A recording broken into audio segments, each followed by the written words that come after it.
Welcome back to a lifetime of Mafia Tales. Today we continue our series named Mafia Row. Sal went to Lewisburg Prison in 1974. While he was in prison, he met mobsters from all different types of crime families. In today's video, we discuss Sal going to prison and being in there with Gerry Langella and Ilario Zannino. Both of these mobsters would go on to become underbosses in different crime families. Gerry Langella was with the Colombo family, and Ilario Zannino was with the Patriarca Crime Family. This is our last episode on the Lewisburg Mafia Row series. We have now covered all the main mobsters Sal was in prison with. Please subscribe to our Patreon channel for more exclusive stories that we don't post on YouTube. Also, please be sure to subscribe to our YouTube channel if you like the videos that we're posting on here. And without further ado, let's get into this episode. All right, we're back, Sal. Good morning, man.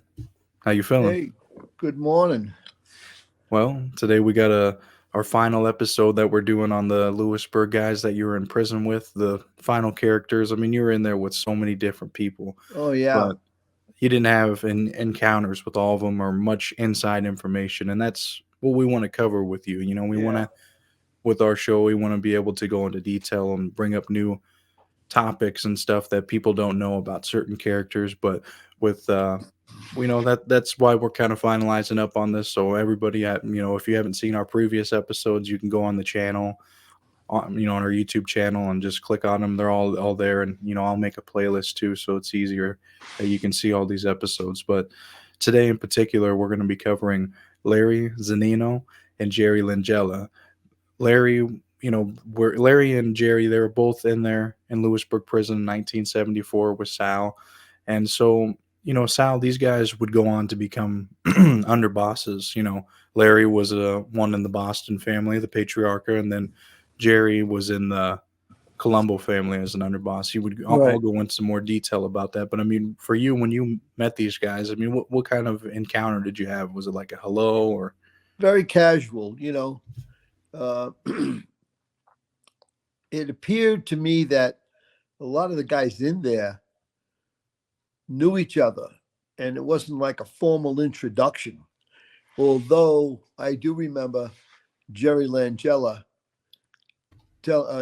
explaining to me that he knew that I was on record with Dominic Cataldo. So, because Cataldo knew that guy way back, even though he was maybe a few years older than Cataldo. I think he was maybe like, say, 5 or some years older than Cataldo. But he was kind of a really quiet guy, that Gerry Langella guy.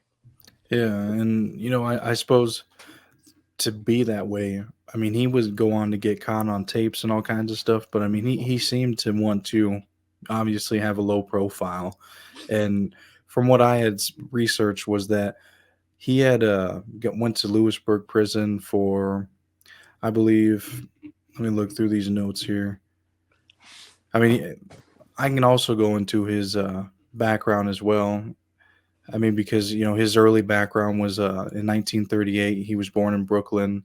He worked as a soldier and became the underboss of the Colombo family.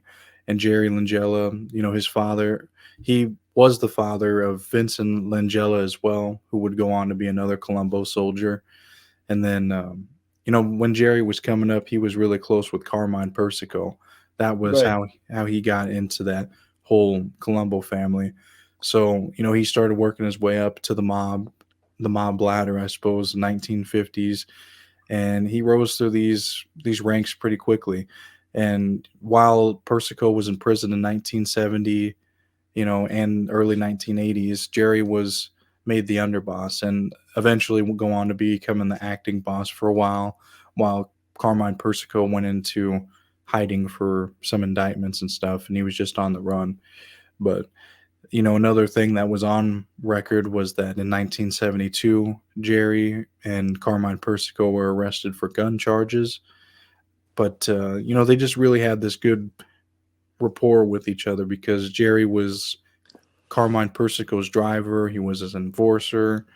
I'm just assuming that anything that Carmine needed, Gerry Langella would do.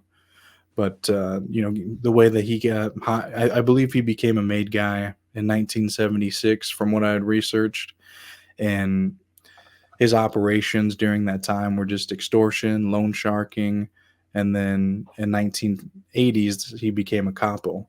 And then this is kind of where it kind of gets interesting, is because his members and his crew were Benny Aloy, the guy that was in Lewisburg with you, Right. Joe, and then Joe Brancato, who became the acting boss that you were under, Yeah. and then Vito Guzzo Sr., and then Ralph Scopo.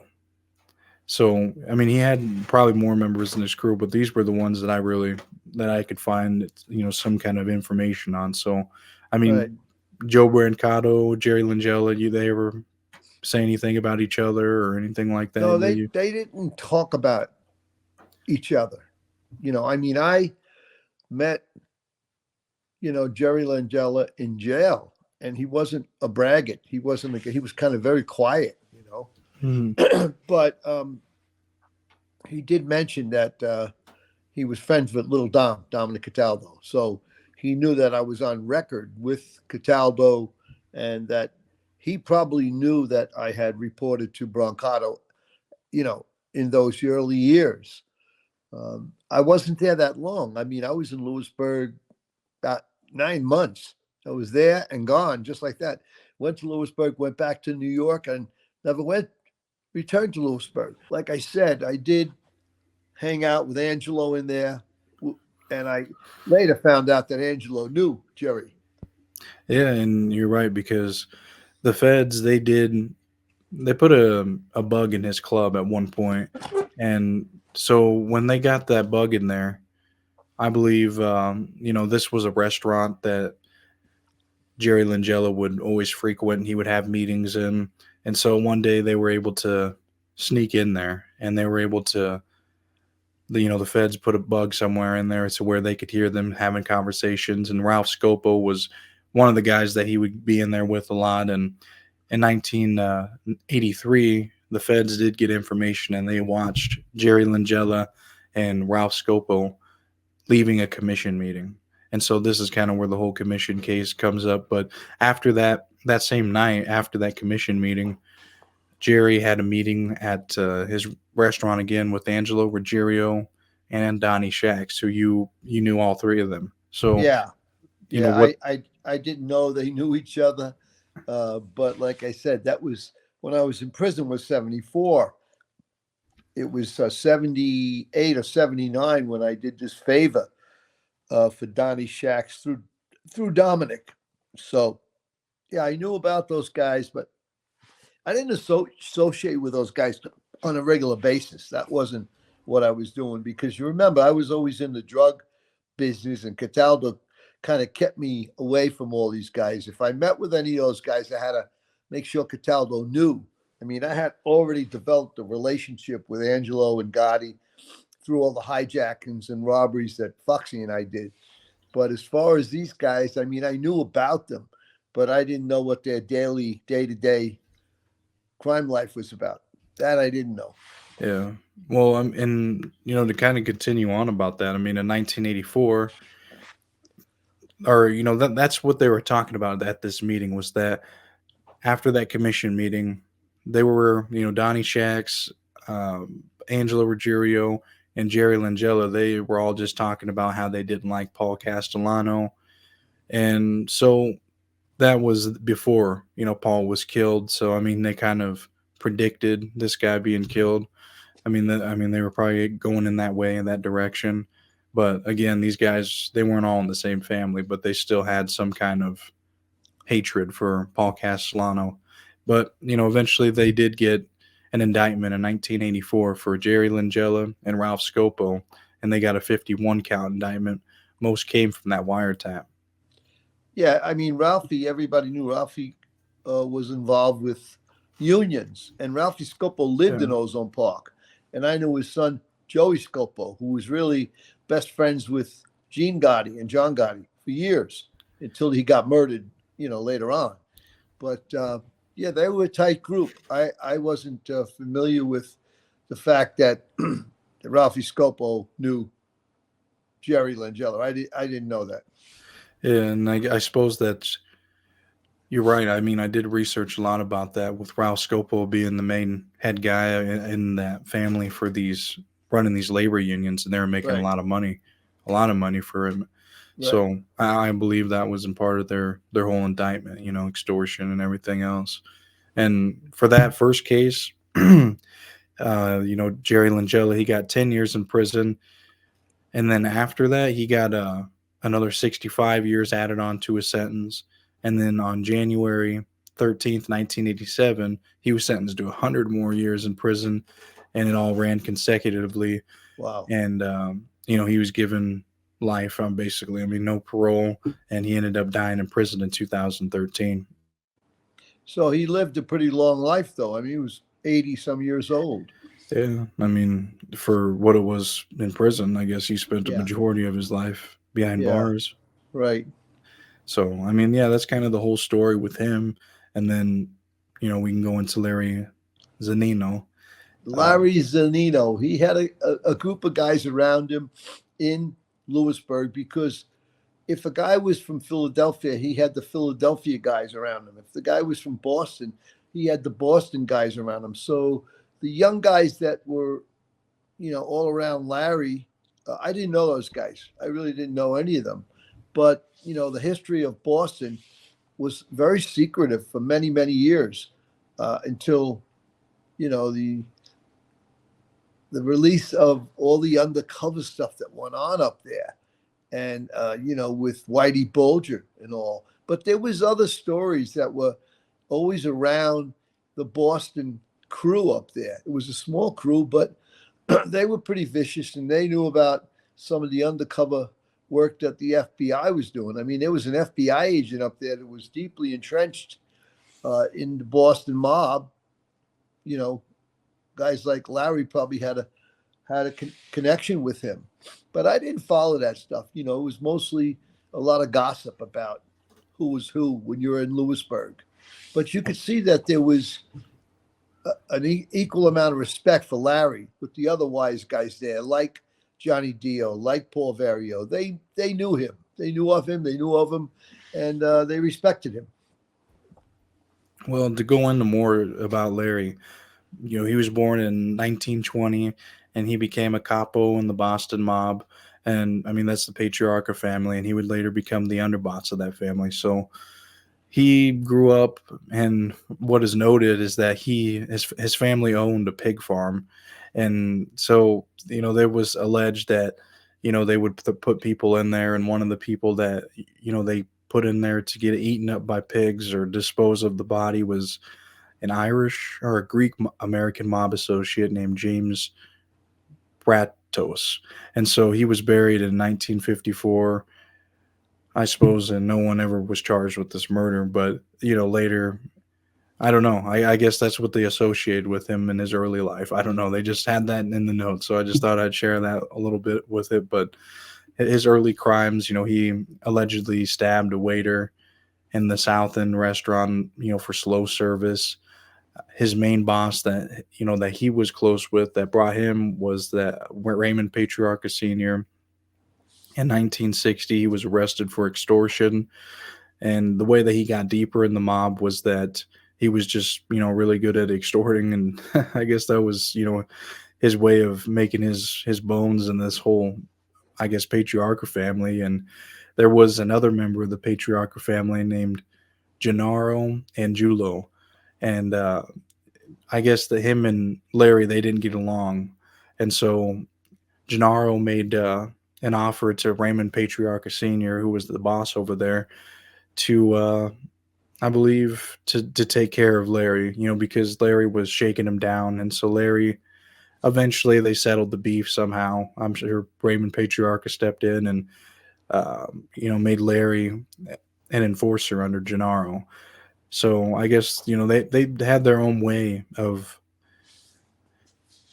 handling beef without having one guy clipped or the other. With someone making a threat, like Larry making a threat on Gennaro, I think that they have their own way of saying it. Usually if someone wants to kill you, you're not going to forgive them ever. But in that case, they have to, like with these sit downs and stuff. When you say, you've been to sit downs and stuff. That you have to drop the beef, whatever's decided on, right? Yeah, you got to submit to the boss when they have an agreement. If there's two different families, then you have to sit down and listen to both sides, and eventually somebody's going to make a decision, and then you walk out of there and it's forgotten.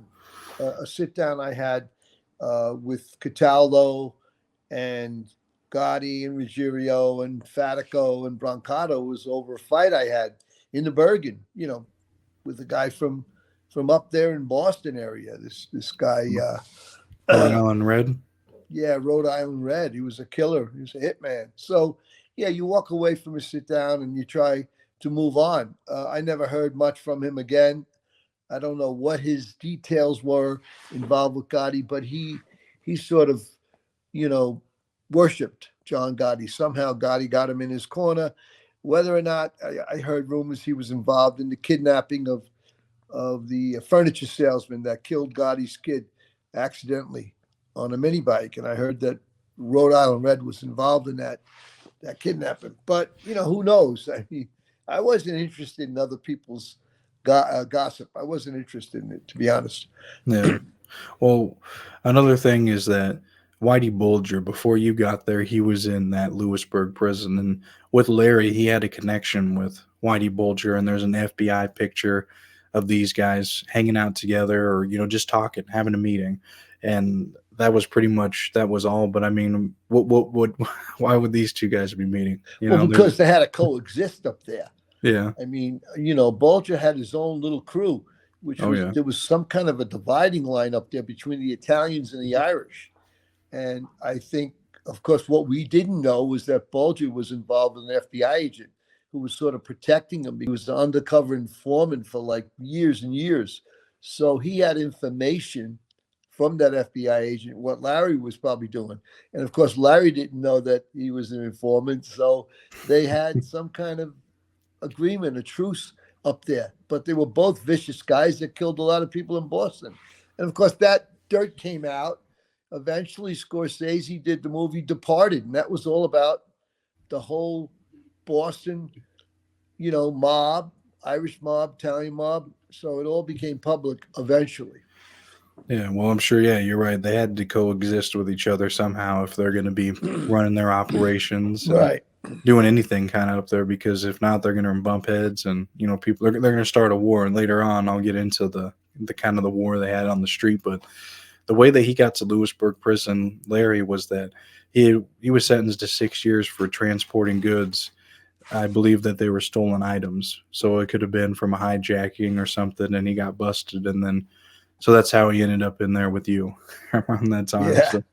Yeah.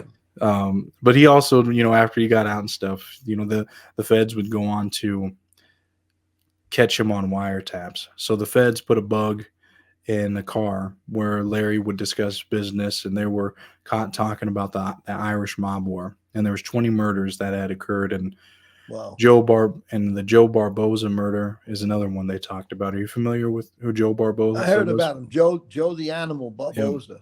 Yeah. Well, with him, from what I've researched and seen over the years, is that he was a hitman for the Patriarca family, and he became an informant. And these guys, they ended up finding him in the witness protection program, and they ended up killing him. They found his location.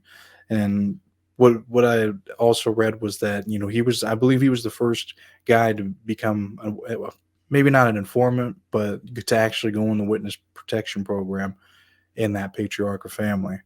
Wow. And yeah, so they had got him. And so to go more into it, I suppose Larry was dispatched by Gerry Angelo to assassinate Joe Barboza, the former Patriarca hitman who had testified against the government. And like I said, he was the first witness. So yeah, I mean, that's kind of what had happened and went down with him. And let's see. So on 1976, Joe Barboza, he was shotgunned to death. A van pulled up on him, and I guess he was leaving an apartment, and they had a shotgun, and they ended up shooting him. And then I guess the feds, they were able to, with that wiretap recording where they just, they obviously, after they heard him talk about the Joe Barboza murder, that was how they were like, okay, well, now we know that these guys did it. So the feds had like over 800 hours of recording. So I mean, imagine what else Wow. they What they had on what year was that? that. Joe Barboza was killed, or Yeah, yeah. 1976. Oh, so and was he still living in Boston? I think they moved him to California. Yeah, that's his Oh, California. is that where he got killed out there? Yeah. Interesting. He might have been one of the early guys to ever get killed in the witness protection program. Yeah, that is interesting because yeah, you probably never even heard of him or anything. I mean, did you ever hear anything in the newspaper or anything about this Joe No, I Barboza? mean there was other guys who died while they were in the program, whether or not they were killed, or I think there was a guy in San Antonio that eventually the news came out that he was dead in San Antonio. I think he was Freddie Denome or something his name was. I'm not sure. But that was an unusual place because that's where the government sent myself and my family to San Antonio. And that was in 1985. So we didn't have a lot of communication in those days. There was no internet. And you could pretty much hide, you know, in a city like that. Of course, being from New York, I definitely stuck out like a sore thumb, you know, in Oh yeah. Texas. But it was interesting how, you know, things happen. And eventually a lot of the news surfaces. Today, I don't know if the witness protection program is even effective today. There's so many guys today that went into the program, they already died. And from the way I read, Italians aren't interested in killing any witnesses anymore. This is the, you know, sort of the rumor when you read about it. So it's not something that's happening today like it did, you know, many years ago. Well, I'm sure times change and Yeah, yeah, I mean, it's harder to do stuff like that. Like back then they didn't have no cameras. I mean, they just go do something in the middle of the night and yeah. that's it. And I mean, we've seen, the movies and all that other stuff. So I have no clue, man. But what ended up happening with Larry is that he was busted with seven other men, and he ended up getting what they were charged with was for racketeering, gambling, loan sharking, and murder.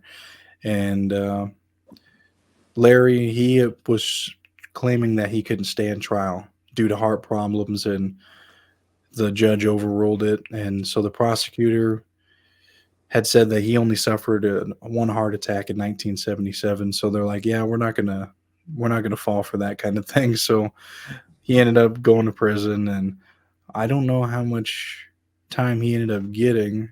Let's see if it says here. He got 30 years in prison. What year did he die? He died in 1996, Oh, and he so he lived a pretty long life. yeah, and he got 30 years in prison. So Wow. yeah, I mean, he another guy that ended up dying in prison for Yeah. doing all this kind of shit. I Yeah. mean, what about you? I mean, was there any other encounters or anything you can really think of between these guys, or any? No, I mean, I know that he associated with that Johnny Dio, so he must have known him. And of course, Johnny Dio was the guy who sort of ran that prison in Oh yeah, Lewisburg in the 70s. So any favors they wanted had to go through Johnny Dio. I don't know of the relationship Larry Zannino had with the Catholic priest, but that was, you had to send money to that Catholic priest if you wanted some extras or some perks, or you wanted, you know, to get some food in or something. You know, I don't know what the Boston crew did, and I don't know what the Philly guys did. I wasn't paying attention. It was yeah, pretty much quiet about what the priest his activities were, but I do know that Paulie Vario and Johnny Dio they had a hold on that priest. right. Well, I mean, this is our last episode, like I said, with the Lewisburg series, and Yeah. I just wanted to make sure we covered as many guys as we could. So for Okay. everyone watching, like I said, I'll make a playlist and you can watch all these our previous episodes and see what you think about it. But we'll go on to continue more stories, in the future with our show, with inside stories, with Sal actually having a lot more inside information and being involved, because Right. I know that's what people want to hear. You know what I mean? But for the Lewisburg prison's sake, the just for the sake of that, that's why we have done so many shows. We're you haven't had much inside information a little bit, but I'm sure that's what they're looking forward to hearing more of the, Yeah. actual insight and stuff. So, I mean, how do you feel about, wrapping up on this Lewisburg Well, series? it's sort of a side note, seeing these guys, remembering about them, and then once you leave leave prison, you go out, you're back in the life of crime. We got people that write in on us. They write like, well, how could Sal do so many things? What they don't know is that when I left prison in 1975, I immediately got involved with drugs with Cataldo. And then that drug money funded other operations like, chop shop operations. And I didn't have, two guys in a building chopping up one car. I had 3 different buildings. I had 10 different guys working, chopping up cars. So when we did that every day. And once you leave the life, inside prison, you come out and you want to make a lot of money. You're pretty much gung ho to make a bunch of money. And you narrow your relationships down. Yes, you meet all these guys along the way. And like I met, the Caniglias, and I met Gotti and his crew and his brothers and Angelo, but my loyalty was to Cataldo. So I was always sort of, kept away from those guys as the years moved on. You read about all this stuff and you don't pay attention to it. I mean, I was always interested in all types of crime, even straight guys who could bring you information about, robberies, that kind of stuff. And I wasn't really into extortion. I didn't care. I mean, I had a loan shark business, yeah, but people don't know that every day your life of crime is filled with meeting all other criminals. That's what you do. And that's what we did in the 70s and the 80s. And it was all changing quickly. Just like you started to mention how the FBI, went and wired up a place where Gerry Lang, was talking even with Angelo. And I mean, that's just the way it all changed. The government got tooled up. They knew how to listen to what was going on. Yeah, they sure did, and that's even with Larry's case as well. Both of these guys, they both Yeah. got were caught on taps, and that's Yeah. what happened. So, I mean that's what we're gonna go on to cover more inside stories about Sal because I mean now that I really think about it, I mean yeah, that was just we wanted to make sure that we covered all the Lewisburg guys Yeah. and characters and stuff, whether you knew much about them or not. But Right. I mean, that's what I did. I did the research to really make it a Yeah. more of a story and make a full circle around it. But we hope you guys enjoyed it. I know you guys have. I mean, everybody's been watching. Great comments. So that's good. But now I mean we're gonna go into more inside stories, maybe some heists, some robberies, some day to day drug dealing that you did, man, on the street. I mean that was your main thing. So that's not even something we've even really touched on yet. Or you and Cataldo stories. I mean, we've done Yeah. a number of them, but I mean, this is the guy that you were constantly around. So, Yeah. there's a lot more to cover with going into detail about those kind of stories. But Okay. you got anything else you want to add before we wrap No, up here? I, it, when I had minimal association with those guys, I don't remember everything clear like I do some of the stuff with the Gotti guys and Dominic. So as the years went by, I backed away from interaction with all these people because I could tell that, the government was getting close because I had a couple of corrupt cops I knew. They were passing us information. We knew what was going on.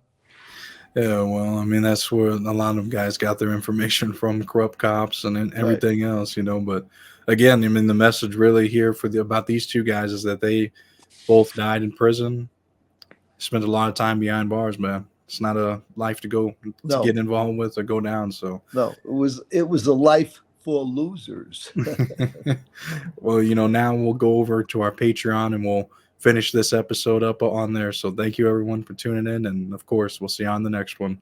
That wraps up today's story about Sal going to Lewisburg prison in 1974 and being in prison with Gerry Langella and Larry Zannino. Both of these men went on to be high-ranking mobsters in each family they were in. Of course, they ended up having a terrible outcome for what they did. They both went to prison and ended up dying inside. The Mafia Row prison scene had so many different mobsters. This is our last episode for the Mafia Row series. If you haven't seen all the other episodes, at the end of this video there'll be a playlist named Mafia Row, and you can watch all the other videos that are attached to this playlist series. We are still working on getting this made into some type of movie. Please comment any key takeaways that you got from this interview. Please share it with anyone that you think will enjoy this type of content. If you want to continue to get more videos from Sal and myself, please subscribe to our YouTube channel. If you would like to support our podcast, we got a few items that you can purchase. All of these items can be found in the video description below. The first one is Sal's book, The Sinatra Club. You can get this personally autographed by Sal. The next one in our hottest seller is the 1972 Sinatra Club playing cards. Back in Sal's Mafia days, he opened up his own social club named the Sinatra Club. Many mobsters would come to this club, even when there were all-out wars going on between different families. They would come to the Sinatra Club and play cards. Some of the mobsters that played with these cards were John Gotti, Dominic Cataldo, Tommy DeSimone, Foxy, Jimmy Burke, Willie Boy Johnson, Tony Roach, Henry Hill, Joe DeFede, Danny Fatico, Gene Gotti, Peter Gotti, Joey Scopo, and many more. We're selling each one of these cards for $10 a piece. These cards are limited, we only got 1,000 of them. The next item is an autographed picture of Sal from his Mafia days. Another item is the Dinner with the Mobster card. You can get this autographed as well. This was an event that Sal had hosted in the past. We also got the Ubots production ticket from an event that Sal had hosted. This is also autographed. The last item we got to offer is Sal's book, The Sins of the Father. Again, you can find all these items in the video description below. The last thing that I'll bring up is my own podcast called the Invest in Yourself podcast. On that podcast, I cover great redemption stories. I know if you enjoyed today's episode, you'll enjoy those type of videos. Thank you again so much for watching, and of course, we'll see you on the next one.